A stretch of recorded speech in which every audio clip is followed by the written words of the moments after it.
সনাতন ধর্মাবলম্বীদের অন্যতম ধর্মীয় উৎসব সরস্বতী পূজা আজ।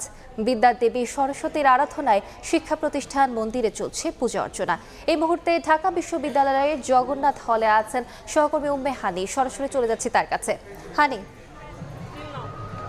পুষ্পাঞ্জলি এবং সর্বশেষ দেবীর পায়ে ফুল অর্পণের মধ্যে দিয়ে কিন্তু আজকে শেষ হয়েছে সরস্বতী পূজার যে মূল আনুষ্ঠানিকতা সেগুলো। এবং এখন কিন্তু হচ্ছে যে দর্শনার্থীরা রয়েছেন এবং ভক্তরা রয়েছেন এবং সাধারণ শিক্ষার্থীরা রয়েছেন, তারা কিন্তু এখন নিজের মতো সময় কাটাচ্ছে। এবং একটু যদি বলি যে জগন্নাথ হলের যে মূল আকর্ষণ, যে থিম ভিত্তিক যে মণ্ডপগুলো তৈরি করা হয়, এবং সেটি কিন্তু ঘুরে ঘুরে আসলে এখানকার যে ভক্তরা রয়েছেন তারা দেখছেন। এবং অনেকেই আবার দেবীর কাছে এসে তাদের মনের যে কামনা, যে জ্ঞানের যে পরিধি যাতে বৃদ্ধি হয় এবং জ্ঞানের আলোয় যাতে উদ্ভাসিত হয়, সবাই সেই প্রার্থনা কিন্তু এখনো করছেন।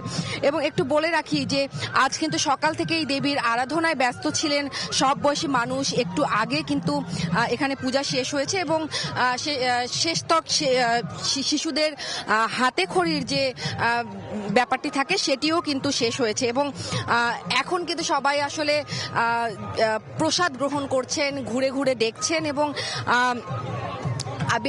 আসলে আজকের সরস্বতী পুজোর যে বার্তা সেটি হলো যে সাংস্কৃতিক একটি শক্তি, এবং সেটিও কিন্তু আমরা আজকে এই জগন্নাথ হলের মাঠে দেখছি। এবং তার হাতে যে বীণা, বা তার হাতে যে বীণার মাধ্যমে যে শিল্পের ভাষা, যা মানুষকে আসলে শান্ত করে, হৃদয়কে কোমল করে। এবং আমাদের জীবনে যখন হিংসা বাড়ে, অহংকার বাড়ে, বা শব্দের নিষ্ঠুরতা বাড়ে, তখনই কিন্তু সুরের দরকার হয়। এবং মানুষের জ্ঞানের যে আলোকিত যে অংশ, সেটি কিন্তু দেবী সরস্বতীর আশীর্বাদেই পায়।